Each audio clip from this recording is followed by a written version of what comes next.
Vamos a empezar con la clase, o lo que nos quede de clase. Una vez más, una disculpa. Fue una cosa fuera de mi control tener que estar en este examen.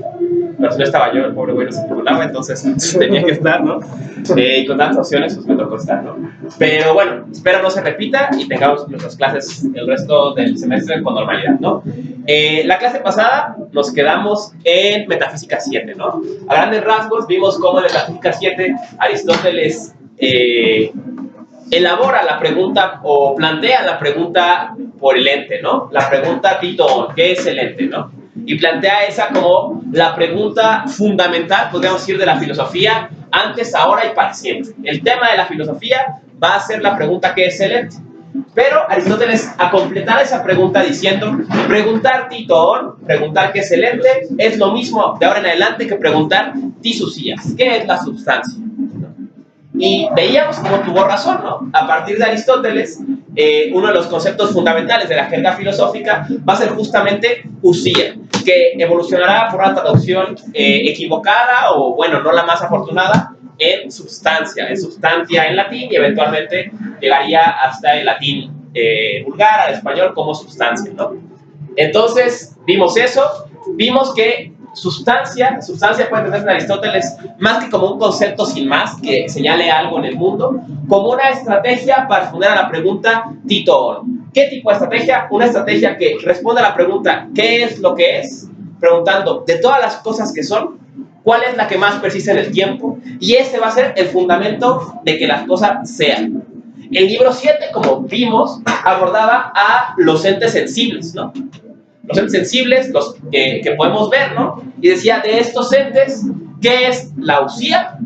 Lo que más persiste en ellos. ¿Y qué era la usía hasta este momento? El toti ene nai, ¿no? Que traducíamos literalmente, ¿no? Como lo que era ser. Y que la tradición tradujo como esencia, ¿no? Literalmente, puedo entender la usía en términos toti ene nai de una cosa sensible como esas propiedades que hacen que algo sea lo que es, tal que si las perdiera dejaría de ser lo que es. Las cosas tienen muchas propiedades, hay unas propiedades que van y vienen y no hay ningún problema, pero hay ciertas propiedades que si la cosa las perdiera dejaría de ser lo que es. En otros términos, las propiedades de esa cosa que más persisten en el tiempo, tanto que persisten toda la historia de la cosa en cuestión, ¿no? Con eso nos quedamos en libro 7, ¿no? Y bueno, finalmente apuntamos, ¿no? Que la razón por la que Aristóteles va a dedicar el resto del libro 7 a abordar el problema de las definiciones es que la toti ene nai es lo propio de una definición, ¿no? Las cualidades que hacen que algo sea lo que es, ¿no? Por eso el problema sería ahora el problema de la definición, o de qué cualidades entran en la esencia, en el toti ene nai, en las cualidades esenciales de una cosa, ¿no? Ahora entramos al libro 12, ¿no? Trabajaremos el día de hoy libro 12, lo que nos queda de la clase de hoy, libro 12, ¿no?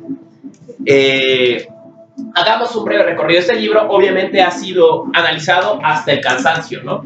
Sobre todo por el tema del capítulo 7 y 8, ¿no? Del primer motor, que bueno, ha sido uno de los temas clásicos de Aristóteles. Parece que cualquier persona, si sabe algo de Aristóteles, sabe del primer motor, ¿no? Es como el tema básico de Aristóteles y parece infructuoso, ¿no? Y por echar la mirada sobre lo que ya todo el mundo la echó, pues vas a ver lo mismo, ¿no? Pero no. Vamos a ver que, vamos a intentar seguir un poquito con cuidado el argumento.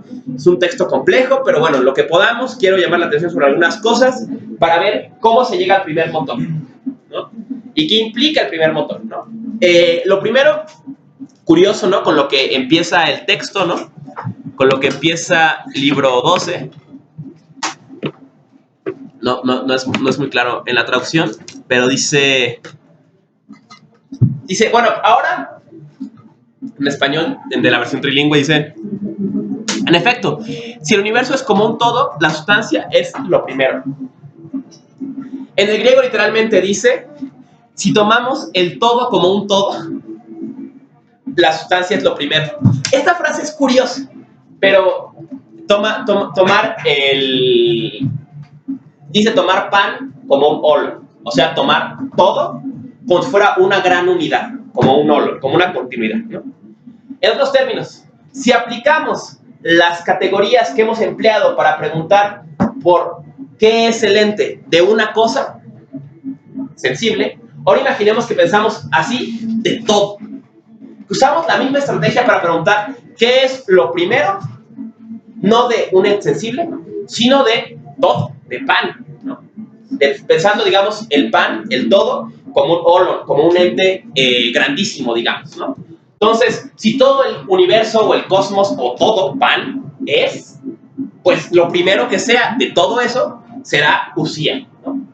La usía ya no de un ente sensible, sino de todo lo que es, ¿no? Entonces, ese es el primer punto de la estrategia aristotélica, ¿no? Entonces, la pregunta por el primer motor, o la pregunta que llevará a responderse con el primer motor, va a ser la pregunta Tito-On, pero ya no aplicada a un ente concreto, ya no aplicada a un ente sensible, sino a pan como un holon, a todo como una totalidad, digamos, ¿no?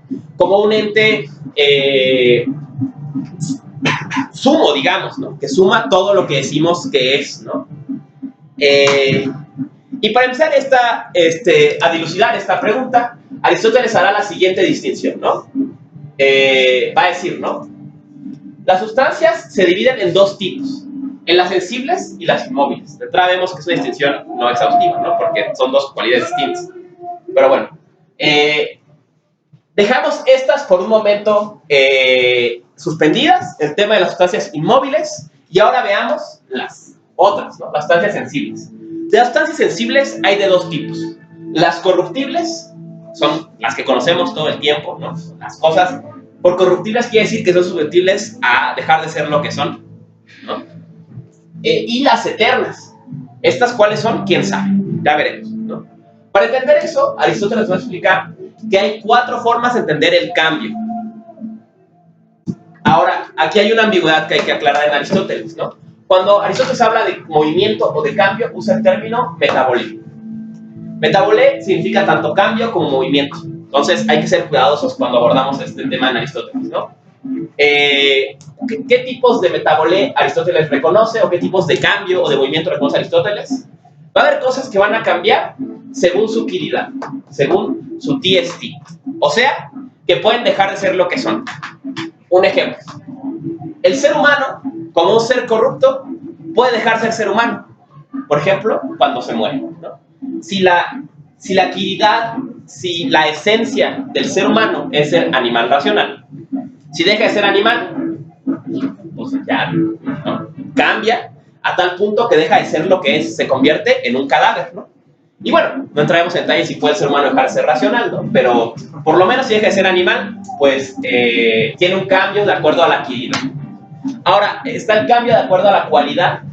Este refiere a cuando algo cambia sus propiedades, aunque estas propiedades sean propiedades esenciales. Por ejemplo, si el hombre se hace músico, por ejemplo Aristóteles, o si el hombre se enferma, habría un cambio en cualidades sin ser un cambio en la quiridad, ¿no? O sea, habría un cambio en cualidades que no afectan el ser de la cosa, o lo que la cosa es, el TST, el qué es de esa cosa.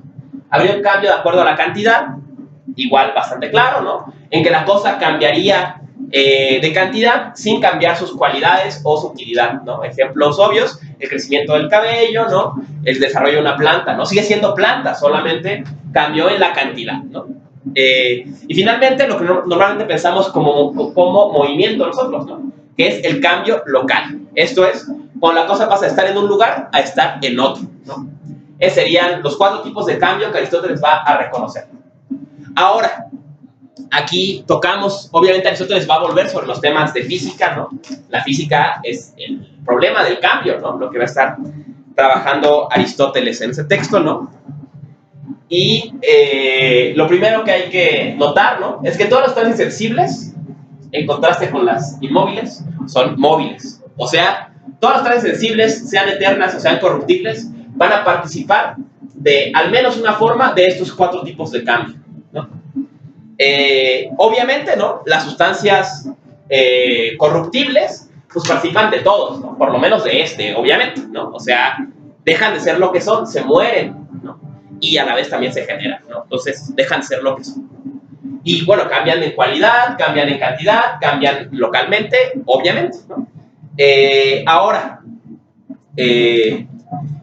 va a decir 2 cualidades que va a dar Aristóteles al movimiento o al cambio, ¿no? 1, el cambio depende de la materia. ¿Por qué? porque no nos metimos en el tema de la potencia y el acto muy a detalle, aunque sería importante para esta exposición, pero bueno, asumo que ya lo conocen de sus clases de los primeros semestres, ¿no? ¿Por qué el cambio descansa en la materialidad de una cosa? Porque el cambio depende de la posibilidad, ¿no? Y va de la mano la siguiente cualidad, que es que el cambio depende del proceso de actualización. Esto es interesante, porque si pensamos en la teoría de la potencia y el acto en Aristóteles, nos damos cuenta que el movimiento no existe ni en la potencia ni en el acto. Existe en el lapso que está entre las dos. El ejemplo más claro de esto es el movimiento local. Cuando yo estoy en este salón, estoy en potencia en el concierto de allá afuera, ¿no? Al menos mi cabeza está ahí. No es cierto, ¿no? Está en potencia allá, puedo estar ahí, es posible, no hay ningún impedimento en la constitución de la materia que soy yo que me impida irme para allá, ¿no? Estoy en potencia allá y en acto acá. Cuando estoy en potencia allá, no me estoy moviendo, obviamente, no estoy yéndome para allá. Cuando llegara allá, no estaría tampoco moviéndome hacia allá, ya estaría ahí. Realmente solamente me muevo, solamente cambio en el lapso entre que estoy aquí y estoy allá, o sea, en el proceso de actualización. Esto es en el típico sistema aristotélico de la potencia y el acto, el movimiento es algo intermedio. Una vez que está en acto ya no hay movimiento, cuando está en potencia todavía no hay movimiento. Ese es el momento en que la potencia se convierte en acto o la posibilidad en actualidad que se da el movimiento o el cambio. Otra característica importante es que el movimiento o el metabolé, el cambio, se va a dar de un contrario a otro. O sea, otra vez, por ejemplo, el movimiento local, de no estar en el concierto a estar en el concierto, ¿no? Se da siempre de un contrario a otro, ¿no? De no tener una propiedad a tenerla, ¿no? Y una vez más vemos cómo eso se relaciona con la materia. La materia es posibilidad, ¿no? Puede tener muchas posibilidades para actualizarse y con ello puede dejar que los contrarios se coexistan en ella, ¿no? O sea, un bloque de arcilla puede ser una estatua o puede no ser una estatua, ¿no? Puede tener los dos contrarios en posibilidad, ¿no? Un litro de agua puede estar caliente o puede estar frío. En ella están las dos posibilidades, los contrarios, en potencia. En acto no pueden estar, en acto es uno u otro, ¿no? Pero la materia permite esta contrariedad que es condición necesaria del cambio, ¿no? Algo más importante, ¿no? Ahora Aristóteles va a decir, ok, ¿no? Todas las corruptibles participan de todos. Y las sustancias eternas, sensibles eternas, son unas sustancias muy curiosas que participan solamente de un tipo de movimiento, que va a ser el movimiento local. Esto es, son cosas que solamente se mueven en el espacio-tiempo, pero que ni van a perder, ni van a cambiar en cantidad, ni van a cambiar en cualidad, y sobre todo, no van a dejar de ser lo que son, por eso son eternas. Porque no pueden tener cambio de acuerdo a la actividad, o sea, dejar de ser lo que son, ¿no? Todos los seres corruptibles somos temporales, ¿no? Somos durante un tiempo y eventualmente cambiamos a dejar ser lo que somos, ¿no? Estas sustancias, no pueden tener ese tipo de cambio, solamente un cambio de acuerdo a el movimiento local, ¿no? Ahora, ¿qué son estas sustancias? ¿En qué está pensando Aristóteles? Está pensando Aristóteles en los planetas. Para Aristóteles, las únicas sustancias sensibles que cumplen con ese requerimiento son los planetas. Digamos, las esferas supralunares en términos del cosmos aristotélico, ¿no? O sea, el Sol, los planetas, lo que sea, cumplen estas cualidades. Las estrellas cumplen estas cualidades. O sea, Aristóteles no imaginaba que las estrellas pudieran explotar. Vamos a ver que sí lo imaginaba, pero eso era otra cosa, ¿no? Pero si se mueven, ¿no? Y se mueven, ¿no? Y están dando vuelta, lo que sea. Ahora, esto nos abre una paradoja que va a ser muy importante para entender el libro 12, o un problema, ¿no? Es, ¿cómo es posible que haya materia que permita todas las clases de cambio y haya otra materia que no las permita? ¿Qué materia cree Aristóteles que constituye a estos entes sensibles, pero eternos, que pueden moverse en el espacio-tiempo, pero no pueden cambiar de estas otras formas? Aristóteles va a pensar que es el éter. Esto es un tipo de materia especial que constituye a este tipo de entidades, permitiendo que a la vez que se muevan, no puedan sufrir ningún otro tipo de cambio. Pero piensen lo práctico que es esto. Si decimos que algo tiene materia, pero que esa materia es una materia especial, una materia con cualidades extra, una materia, digamos, una materia índice primo, o sea, una materia cuando tiene algo especial, ¿qué no darle una cualidad a la materia? ¿No es ya dotarla de forma? ¿Cómo puede haber materias especiales? Ese es un absurdo de la teoría aristotélica, o al menos es un problema. Podríamos decir que es un problema que irradia de que Aristóteles nunca vio a una estrella explotar, o nunca vio que el sol no salía, o lo que sea, ¿no? Entonces él pudo inferir, no, miren, ok, no sé de qué están hechos, pero no creo que puedan ser susceptibles a esto. ¿Por qué? ¿Quién sabe? ¿Están hechos de materia? Sí, pero es una materia especial. ¿Cómo hay materias especiales si la materia es algo que es pura posibilidad y no tiene ninguna cualidad? Y una vez tiene una cualidad que es un compuesto materia y forma, ¿quién sabe? ¿Cómo puede haber materia que, por el solo hecho de ser materia, tiene ya cualidades sin convertirse ya en un compuesto de materia y forma? ¿Quién sabe? ¿No? Aristóteles parece no poder darnos una respuesta a este punto. Y veremos que él mismo se da cuenta de este problema, ¿no? Después de ahí vamos a entrar a una serie de apartados, ¿no?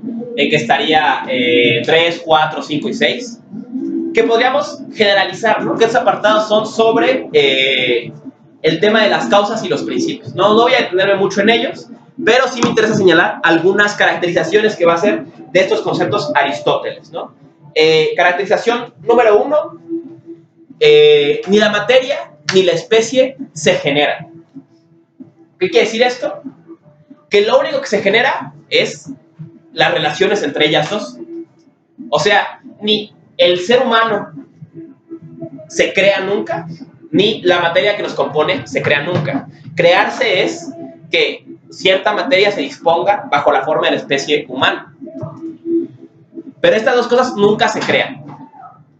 Esto parece ahorita no tener mucho sentido, pero verán que va a determinar cómo Aristóteles va a romper con toda la forma griega de entender el cosmos. Tengamos por ahora presente eso, ¿no? Ni las especies ni la materia se generan. En términos actuales, solo se transforman.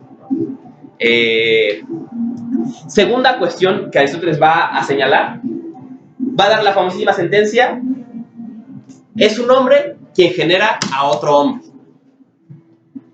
¿Qué quiere decir esto? Aristóteles, mientras que va a mantener la idea de que es cierto que los géneros juegan un rol en la determinación de que las cosas particulares sean, o en términos de Platón, las ideas o las formas, esas formas solamente existen en los particulares. O sea, es un hombre quien genera a otro hombre.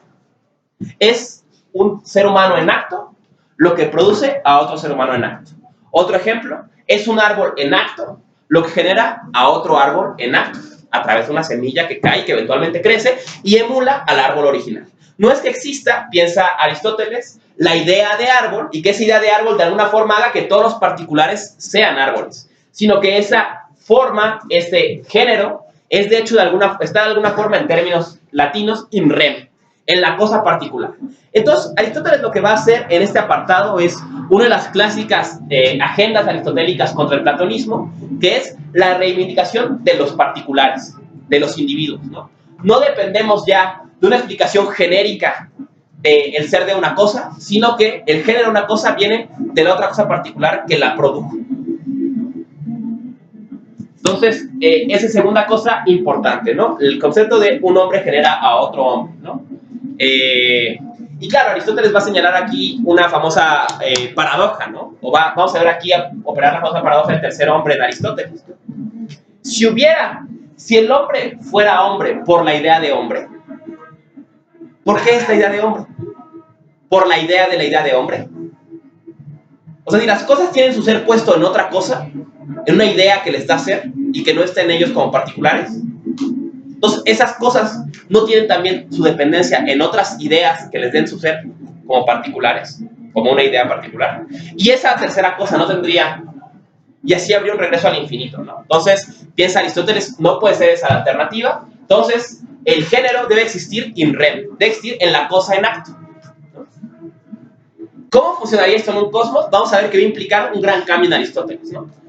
Platón pensaba, al menos a la luz del Timeo, ¿no?, que lo que pasa es que las ideas existen como simientes de las cosas y que la obra creadora de Dios es crear los particulares a la luz de estas ideas, ¿no? Entonces, que las ideas por eso existen de forma independiente, porque a partir de ellas es que se crean los particulares. Aristóteles, al sostener que no es así, sino que el género de los particulares está en otros particulares, a los particulares que les dio origen, tendrá que explicar entonces cómo es que hay creación o no hay, que es el punto de Aristóteles, ¿no?, que no la hay, ¿no? Otro punto, ¿no?, que podemos rescatar de aquí, Aristóteles va a problematizar, ¿no? ¿Es posible que todas las cosas tengan la misma causa? Es Aristóteles sí y no. En un sentido, todas las cosas, puesto en otros términos, ¿es posible que el ser de todas las cosas descanse en la misma cosa, en el mismo fundamento? Dice Aristóteles, sí y no. No, porque como dijimos, un hombre genera otro hombre. Si todas las cosas serían de lo mismo, todas serían lo mismo, ¿no?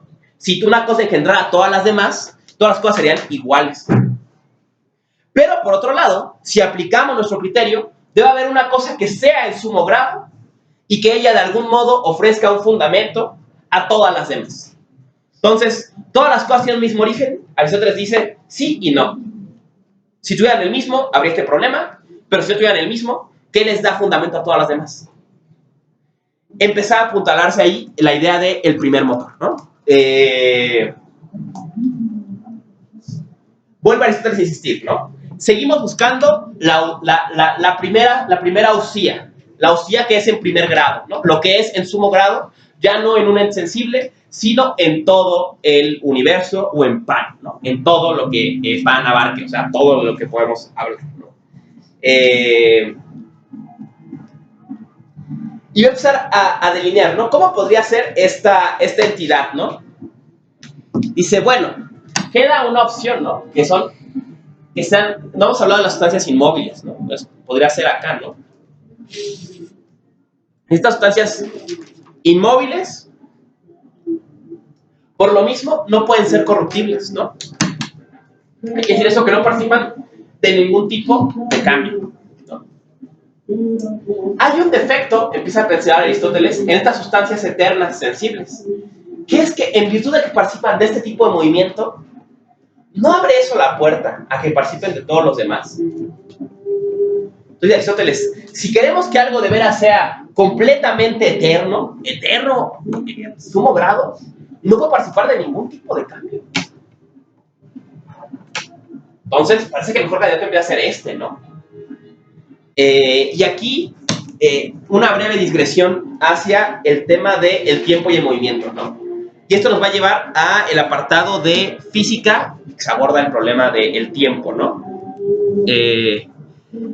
Aristóteles aquí señala, empieza de una forma curiosa, ¿no? A diferencia de algunos otros apartados típicos de Aristóteles, empieza reconociendo que es una acción extremadamente problemática, ¿no?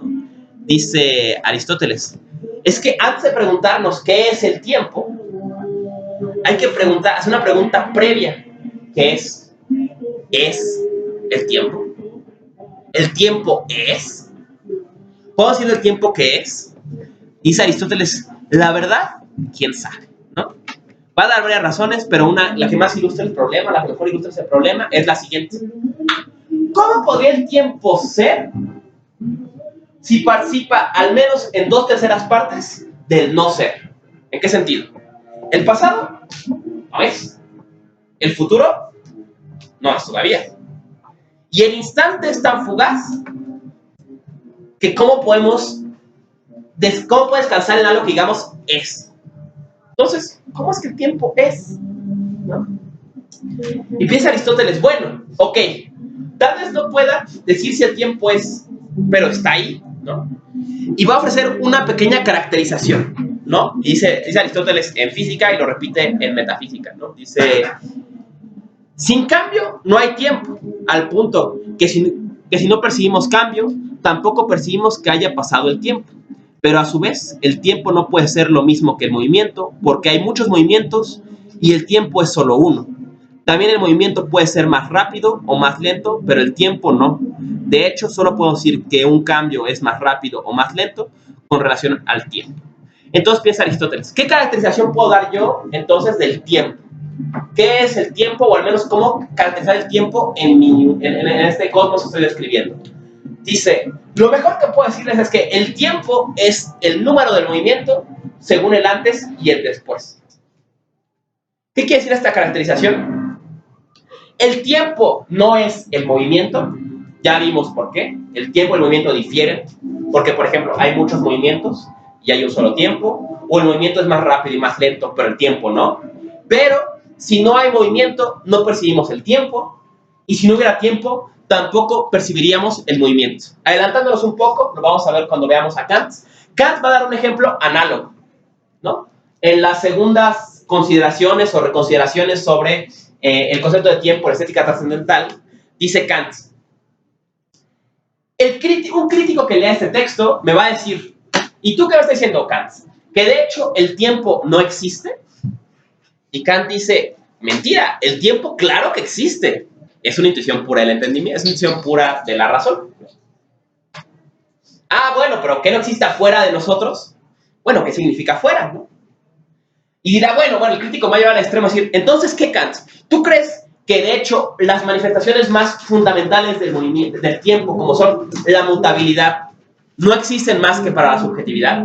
Esto es, si tú dejas una manzana en tu mesa durante 3 meses y se echa a perder, eso solamente lo percibes tú a través de la estructura de subjetividad. Y de hecho, una conciencia que opera de forma distinta a la nuestra y que no viera desde las categorías del tiempo y espacio, no vería esa manzana echarse a perder.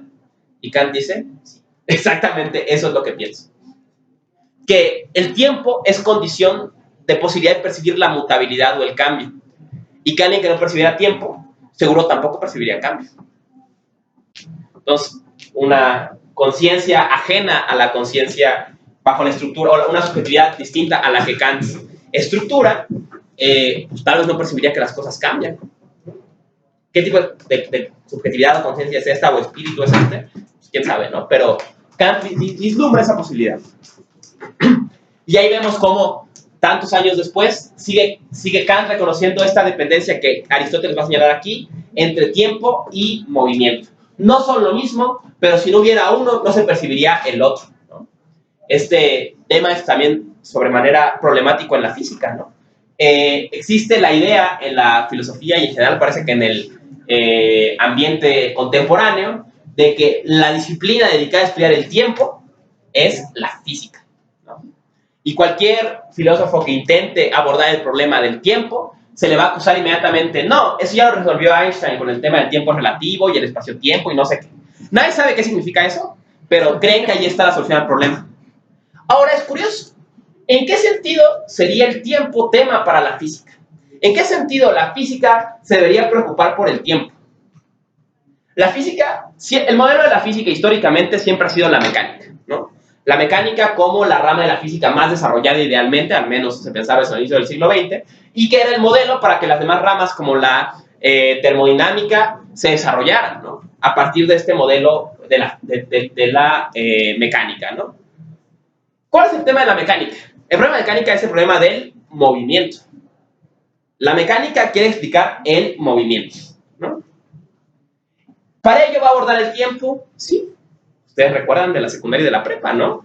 Velocidad, distancia sobre tiempo, aceleración es velocidad sobre tiempo, todo es algo sobre tiempo. Pero el tiempo que va a tratar la mecánica y que eventualmente será en buena medida el tiempo de la física, será el tiempo como medida del movimiento según el antes y el después. Como un parámetro para caracterizar un movimiento, ¿no? Para determinar un movimiento. Entonces, al final, el tiempo será un problema tangencial ante el problema del movimiento. ¿Cómo se va a entender el tiempo en la física, o al menos en la mecánica? A la luz del movimiento, como un parámetro del movimiento. Y vemos cómo aún, incluso en el mundo contemporáneo, sigue estando vigente, ¿no? Esta concepción aristotélica de que el tiempo es el número del movimiento según el antes y el después. Ahora hay que aceptarle a Aristóteles, que él reconoce que esto es una caracterización parcial, ¿no? O al menos una caracterización para trabajar el tema, pero que no da el tema por acabado, ¿no? Que el tiempo en sí mismo sigue estando en duda. Y concluiré con eso la clase más adelante. Sigue siendo la pregunta de fondo, no solamente qué es el tiempo, sino más fundamentalmente, o de forma anterior, ¿es el tiempo? ¿El tiempo es? Del tiempo vale decir es, y veremos que esto, a mi parecer, mete a Aristóteles en un problema bastante complejo. Pero bueno, dejamos por ahora presente la relación entre movimiento y tiempo, ¿no? Entonces, va a decir Aristóteles, hay que reconocer la siguiente situación, ¿no?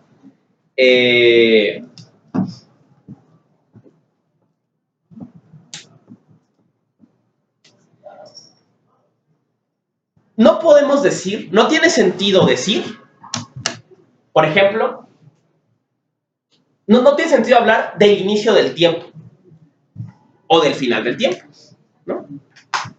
¿Por qué piensas que esto es absurdo? Porque yo te dijera, ¿cuándo empezó el tiempo? Ya se decía de cuándo, ¿no? O peor aún, si yo te dijera, es que ese día empezó el tiempo, y tú dijeras, bueno, ¿y qué pasó antes? Pues ya había tiempo entonces, ¿no? Entonces, es un absurdo decir que el tiempo empiece o que acabe. El tiempo tiene que ser constante, piensa Aristóteles, ¿no? Luego será lo que pondrá en duda, o al menos la medida del tiempo, lo que pondrá en duda la relatividad específica, ¿no? Pero por ahora el tiempo es constante, ¿no? Y no puede haber ni empezado ni terminado, porque terminar es un concepto temporal, empezar es un concepto temporal, y queda siempre la pregunta por antes y después. Entonces, piensa Aristóteles, ¿no? Si el tiempo nunca pudo haber empezado y nunca pudo haber acabado, siempre tuvo que haber habido tiempo. Pero ya dijimos que si no hay movimiento, no hay tiempo.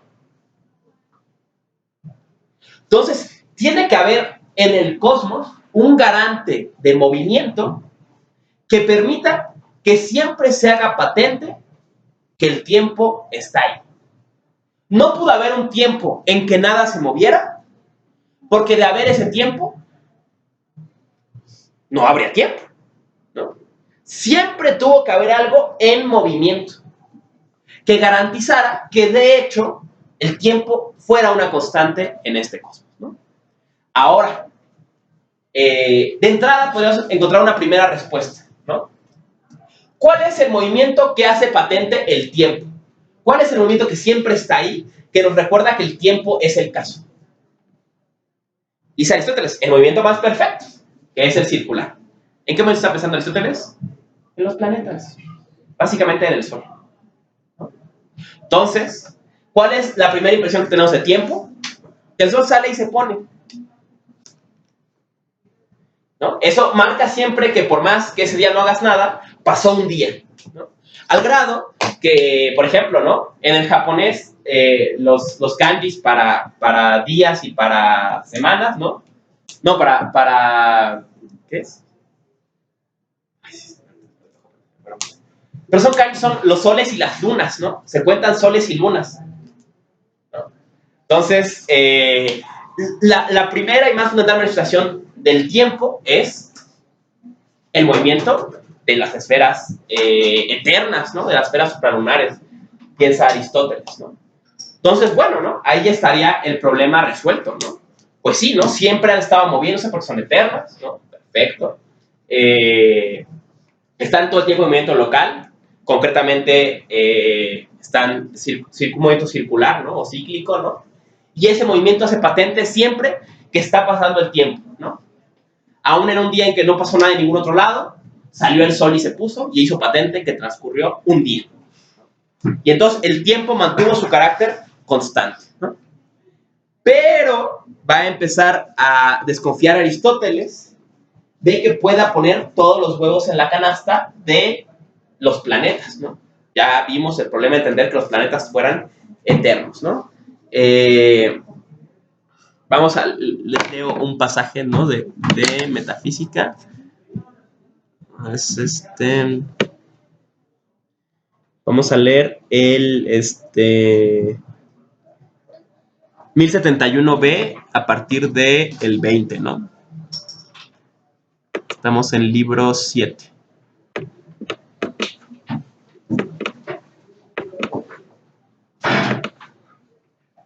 61B, aquí está. 61B a partir del 20. Dice en...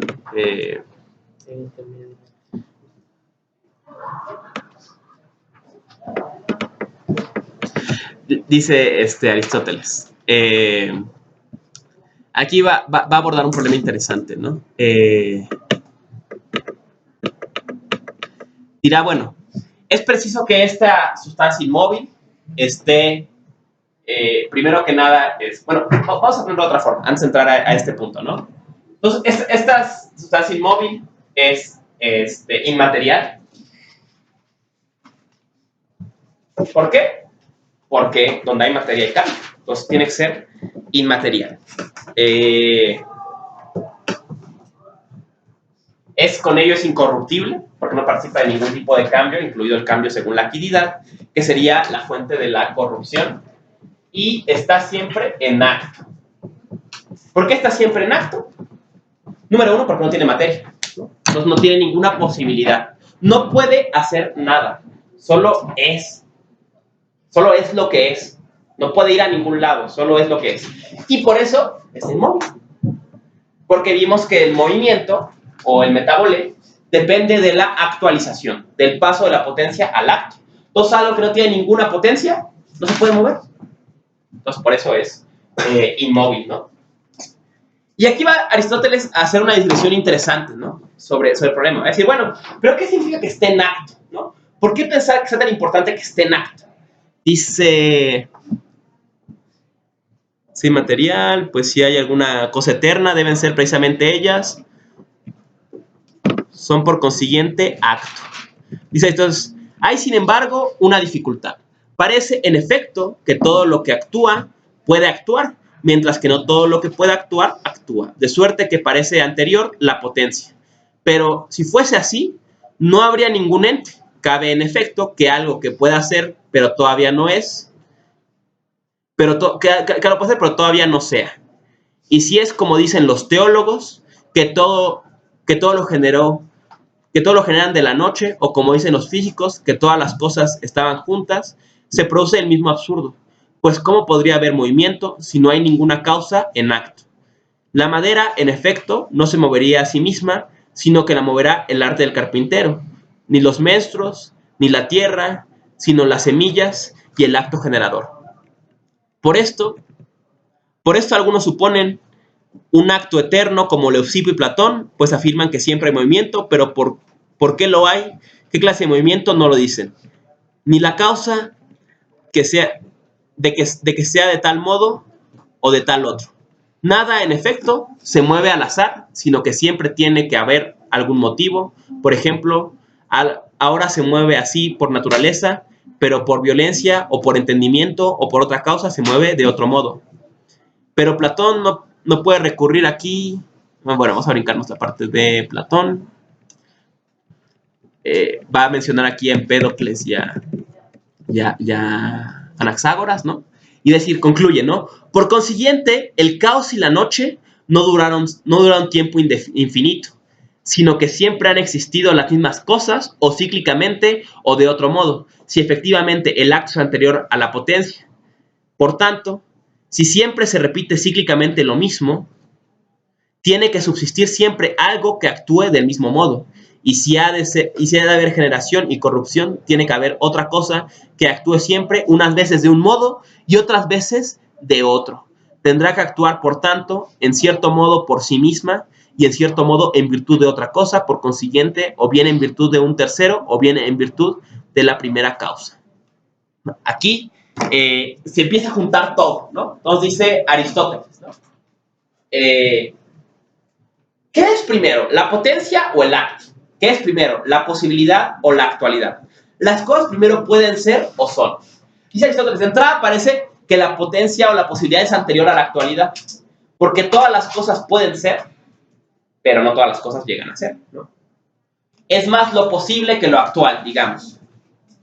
Pero dice Aristóteles, eso es cierto en un sentido, Pero si la potencia fuera anterior al acto, podría pensarse que hay un momento en que todo puede ser, pero nada es. Y si todo puede ser, ¿qué lo impulsa a empezar a ser? Eso les cuesta a la tradición explicarlo, ¿no? Y por eso los teólogos querían que todo viniera de la noche. Aquí Aristóteles está haciendo un quiebre con una tradición, la tradición que llamamos en la segunda clase la prehistoria de la metafísica. La tradición que quiso que lo determinado, que lo que está en acto, que lo que es, viniera de lo que no está determinado, de lo posible, de lo que puede ser, de la noche en términos aristotélicos, ¿no? Pero eso para Aristóteles no se puede. Y en cambio Aristóteles va a romper esta concepción del cosmos griego pre-aristotélico con un cosmos completamente diferente, uno que es para siempre.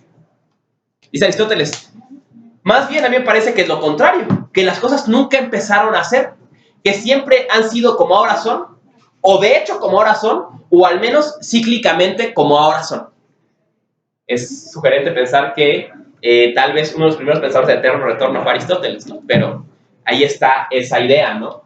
De que las cosas como son ahora siempre han sido, o al menos cíclicamente llegan a ser una y otra vez como ahora se manifiestan. ¿Qué significa esto? Recordemos lo que dijo antes Aristóteles, ¿no? Un hombre engendra a otro hombre. La gran diferencia entre el cosmos creado desde las ideas del Timeo de Platón y el cosmos aristotélico es que nunca hubo creación. Nunca hubo creación. Las cosas, el hombre que existe ahora es hijo de otro hombre, y es hijo de otro hombre, y es hijo de otro hombre, y así, cíclicamente. ¿Hasta cuándo? Siempre. Nunca hubo un comienzo. Las cosas como ahora son al menos una manifestación de como siempre han sido. Y no pueden ser de otro modo, porque si no tendría que haber un comienzo. En términos muy bobos, pero que lo ponen con claridad perfecta, para Aristóteles siempre es primero la gallina que el huevo. Siempre es primero la cosa en acto que la cosa en potencia, que su posibilidad. Eso aplica para el individuo, pero también para todo el cosmos. El cosmos, como es ahora, siempre ha sido. Nunca empezó. Recordemos brevemente cómo esto rompe completamente con la concepción cósmica, por ejemplo, del imperio minoico micénico. Cómo esa concepción luego se va a traducir en las festividades dionisíacas, ¿no? La idea de que una y otra vez el orden se reinicia, ¿no? Que el cosmos tiene que reiniciarse, volverse a echar a andar, y que hay una fiesta que simboliza ese proceso en que por un tiempo se vuelve al caos originario y luego se regresa al orden, ¿no? Es tan fuerte la ruptura aristotélica que vale la pena prestar atención a los conceptos en griego que utiliza, ¿no? Dice Uken aperos chronon, chaos nix, ¿no? O sea, están tres conceptos de la tradición, ¿no? Apeiron, chaos y nix, juntos y los tres negados, ¿no? Ahora, claro, apeiron está usado en contexto de apeiron chronos, o sea, un tiempo apeiron o sin límite. Pero hay una pedrada ahí evidente, ¿no? Contra Anaximandro, ¿no? A quien Aristóteles perfectamente conocía, ¿no? Muchas de las fuentes de Anaximandro son de Aristóteles. Entonces, Aristóteles está diciendo, apeiron, no nix, o sea, la noche, y no del caos, ¿no? Nunca hubo un caos originario. Aristóteles está con esto despachando a Hesíodo, despachando a Anaximandro. Nunca hubo ese origen indeterminado de lo que nació luego lo determinado. El cosmos, como ahora se manifiesta, al menos cíclicamente, siempre ha sido así, ¿no? ¿Y por qué ha sido siempre así? Porque siempre ha habido algo que, por más que haya cambios cíclicos, se mantiene único. Algo que no puede cambiar, algo que es inmóvil, inmaterial y que está en acto. Y que es justamente el primer motor, ¿no? Con eso entramos a...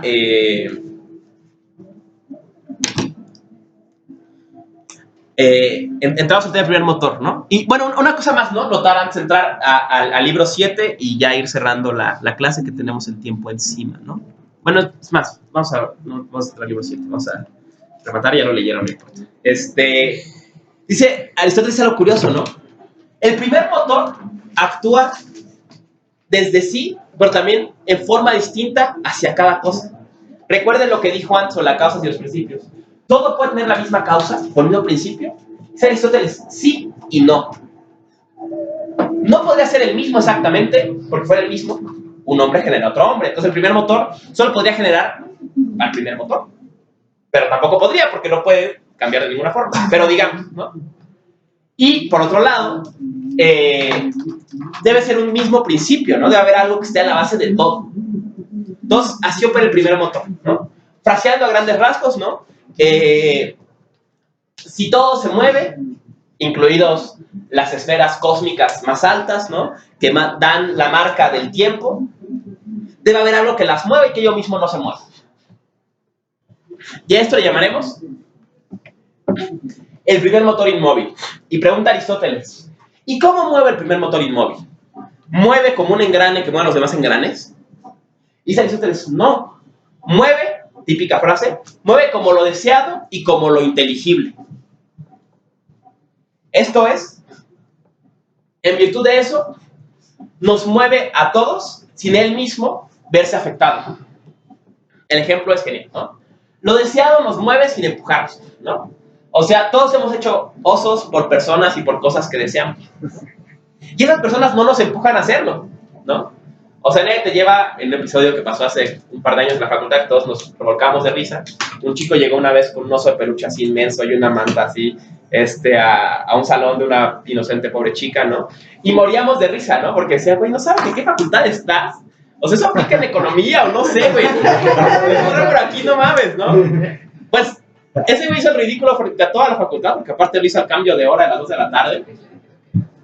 Seguro sí, yo no habría hecho. Pero, pues la chica nunca lo obligó. No lo empujó a hacer, no le dijo, güey, cómprame un oso, o lo fue llevando. No, lo deseado lo movió a hacer cosas, ¿no? Y otra cosa que permite esta explicación de que el primer motor mueva como lo deseado y lo inteligible es que pueda mover de forma diferente cada cosa. El primer motor, el cosmos aristotélico no puede entenderse tal vez como algunos estudios de física, como un mecanismo de reloj en que una cosa mueve a otra y la otra a otra y así, ¿no? Hasta llegar a otro movimiento. No, el primer motor lo mueve a todo desde que lo desean. ¿Qué desean del primer motor? Concluye Aristóteles, su perfección, su estado de estar completo. ¿Cómo se refleja eso en nosotros? ¿Qué creemos? ¿Qué es para nosotros el primer motor? Pensar. Decía, cuentan que Gauss, cuando daba este curso, decía, tuvo que venir un filósofo para inventar que la acción de Dios era filosofar, ¿no? Era esa la perfección que realiza el primer motor. Todos nosotros lo envidiamos porque él puede hacer siempre lo que nosotros podemos hacer por pequeños lapsos de tiempo. Esa perfección que es pensar, piensa Aristóteles, metamos otra vez con libro 1, ¿no? Que es la suprema acción humana, ¿no? El primer motor la hace siempre. Entonces, emulándolo, buscamos nuestra perfección. ¿Qué hacemos? Pensar. Si lo piensan en el fondo, con eso Aristóteles está justificando su obra. ¿Por qué somos filósofos? ¿Por qué todos los hombres por naturaleza desean conocer? Porque quieren emular el primer motor. Porque quieren ser perfectos. Habrá, como decía una maestra mía hace mucho tiempo, habrá la perfección de los patos. Y los patos la realizarán de alguna forma. Y habrá la perfección de los árboles, que la realizarán de alguna forma. Y habrá la perfección de los mares y el todo, que te van a realizar de una forma. Y de los planetas. Pero para nosotros, esa perfección se nos manifiesta como pensar. ¿Eso lo dijo Gauss? No, Gauss decía lo del dios que filosofaba. Sí. Pero bueno, va conectado, ¿no? En fin, entonces, para rematar la clase y dejarles algo en qué pensar, ¿no? Volvemos al problema. Dos cosas más. Una, si lo piensan entonces, el primer motor no es principio fundamentalmente de movimiento, es principio de tiempo. Porque los movimientos son muchos, pero el tiempo es uno. Y es el único que tiene que ser absoluto. El movimiento puede estar siempre ahí, no hay bronca. El tiempo es el que tiene que ser siempre, tiene que ser absoluto. Y por eso tiene que tener un garante que exista siempre, que es el primer motor. Entonces el primer motor en el fondo es más principio de tiempo que de movimiento. Aunque ya sabemos que sin movimiento no se percibe tiempo. Segunda cuestión, regresando al problema del tiempo. ¿Por qué Aristóteles no puede responder a la pregunta si es el tiempo? Porque como ya dijimos, el criterio de ser de Aristóteles es el tiempo. Es la duración, y la duración es un concepto temporal. Entonces, cuando Aristóteles hace la pregunta, ¿es el tiempo? Tiene que preguntarle al tiempo cuánto dura. Y el tiempo no dura nada. Porque la mitad, una tercera parte ya se fue, una tercera parte ya no llega, y la parte que parece quedar ahí no tiene ninguna duración. Entonces, ¿es el tiempo? Aristóteles no puede contestar. Y ahí Aristóteles le hereda a la tradición el gran problema o la gran incapacidad que mucho tiempo después reconocerá Nietzsche, reconocerá Bergson, reconocerá Heidegger, para entender qué es el tiempo. Porque el tiempo era criterio de ser. Entonces, cuando te preguntas qué es el tiempo, no puedes contestar. Y es la que se ve. Muchas gracias. Clase que viene, primeras 2 meditaciones metafísicas de Descartes, y les mando que de Berkeley, ¿no? De Berkeley van a ser un par de apartados, no es mucho, pero se los mando, no los tengo a la mano, ¿no? Y ya la próxima clase normal nos vemos, ¿no? A la hora de decir, ¿no? Perdón por no dar clase de preguntas, pero había que sacar la clase de 2 horas en una hora, ¿no? Si alguien tiene dudas o lo que sea, pueden preguntarnos ahorita, o cocinarlas y preguntarme la siguiente clase, o preguntar por el grupo, o lo que quieran, ¿no? Y gracias también a la gente de internet que sigue esta cosa.